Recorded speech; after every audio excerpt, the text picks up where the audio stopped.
Muy bien, continuamos aquí en Portada y vamos a conversar ahora con el economista y analista económico Alejandro Indacochea. Señor Indacochea, ¿cómo está? Buenas noches, gracias por atendernos.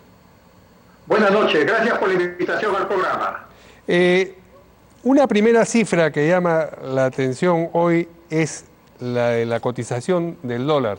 Ha llegado a 3,58 y claro, esto expresa seguramente, por un lado, la incertidumbre y las ganas de refugiarse en el dólar de parte de la población, pero me imagino que hay otros fenómenos económicos detrás de ello. ¿Qué cosa puede usted eh, decirnos, qué luces puede arrojar sobre esta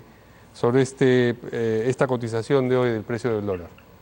Mira, la cotización del dólar es un reflejo de la situación existente. Esta crisis se caracteriza primero pues muy rápida, violenta, en semanas, amplia porque afecta a todos los países desarrollados o en desarrollo, han colapsado todos los servicios de salud. Y la tercera característica es una gran incertidumbre. No tenemos el panorama en claro cuánto va a durar. Ujú. Y un punto importante es que se tenga en claro que los recursos fiscales, los recursos del Estado, no son infinitos. Tenemos que racionalizar y priorizar el gasto público. Para mí, el nivel de gasto ofrecido por el gobierno y las demandas populistas del Congreso son insostenibles a futuro. Lo peor que nos podría suceder es que nos encontremos que la pandemia continúe y nos quedemos sin recursos. Tiene que haber un armado estratégico. Tiene que haber prioridades en el país. Menciona usted los proyectos que se están barajando en el Congreso. Hoy día había una información en el diario El Comercio acerca de 5 proyectos que tienen esas características que usted menciona. La, entre comillas, devolución de los aportes a la ONP, la posibilidad del retiro del 100% de los aportes a las AFPs, luego también el ajuste de pensiones en los colegios, eh, en fin, el congelamiento de deudas, ese es muy, muy importante. Es a esas medidas que usted se refiere que pueden socavar precisamente la base con la que se está solventando el combate al COVID-19. No veo un armado, no veo una estrategia de conjunto. Por ejemplo, la prioridad tiene que tener la salud, la vacuna, la competencia que hay a nivel mundial por las vacunas. Ujú. Cada mes que nosotros no recibimos vacuna es 10% del PBI, 2.400 millones de dólares.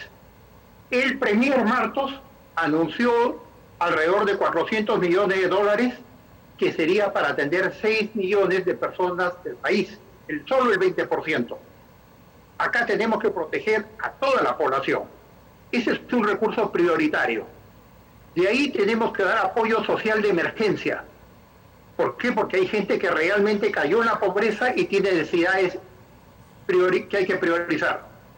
Y en tercer lugar, aquellos sectores en los cuales haya un aumento en los ingresos, que generen ingresos y mantengan empleo. Pero a manera de referencia, Miraflores con Barranco tienen asignado del gobierno central un presupuesto de 22 millones de soles Sí. para construir el Parque Bicentenario. Muy bonito, por cierto, he visto la maqueta.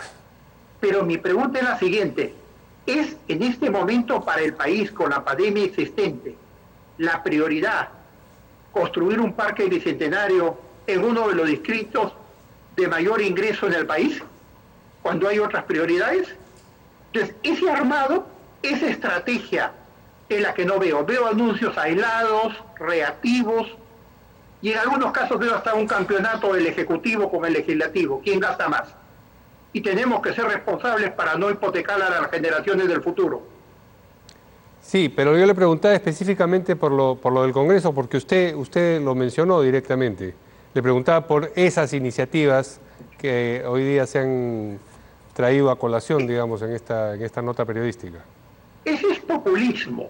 El populismo es cuando uno anuncia soluciones mágicas sin tener en claro el problema, sin ninguna evaluación económica, ninguna evaluación de las implicancias a futuro.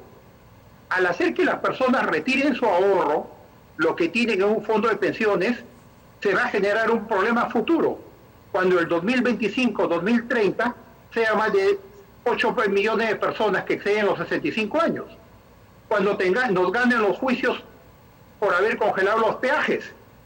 Entonces, hay una serie de decisiones que el Congreso, sin hacer una evaluación, a pesar que cada congresista paga el país 6 asesores, no hay una evaluación. Yo no he visto el sustento de los proyectos. No hay un solo documento que sustente las decisiones que están tomando. Están, en cierta forma, en un campeonato populismo, un Congreso que en cierta forma es anónimo, no hay ningún proyecto, no hay ningún sustento, y evidentemente nos están generando un problema. Porque ¿qué sucede si la pandemia continúa y nos dejan la caja con falta de recursos de acá a un año? Sí, bueno. Cuando ellos ya no estén. Sí, perdón, continúe, no lo interrumpí. Ya verdaderamente este populismo, y peor en una campaña electoral, en plena pandemia, tiene un costo muy alto para el país. Ellos gastan la caja fiscal sin tener idea de dónde el Estado va a obtener los recursos. Después nos generan déficits monstruosos. Ese es el populismo que están haciendo. No piensan de dónde vienen los recursos, no evalúan de dónde sale la caja.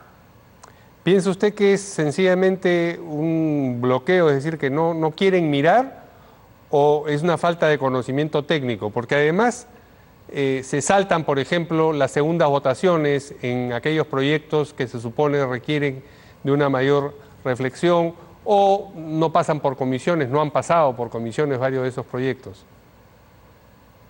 Bueno, pasan sin una segunda votación, sin haber una evaluación previa.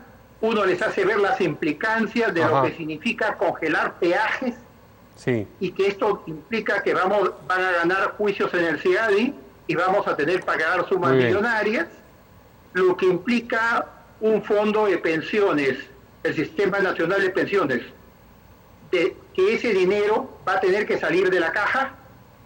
No vamos a poder a futuro cubrir necesidades en una emergencia nacional como es la pandemia. Muy bien. Ya, entonces, acá yo veo una irresponsabilidad, una hipoteca con la generación del futuro. Muy bien. Y un último comentario. Por favor, el gobierno tiene que ponernos a disponibilidad cuanto antes el presupuesto de la República para ver cómo vamos a terminar de acá a un año. Necesitamos el marco macroeconómico que nos diga cómo marchan las finanzas en el país. Y finalmente el Consejo Fiscal nos dé una opinión si está adecuado y priorizado el gasto público. Muy bien. Yo le agradezco mucho la entrevista al economista, el señor Alejandro Indacochea. Buenas noches. Muy amable, gracias a ustedes. Vamos con nuestra sección Así es la Nuez, rápidamente.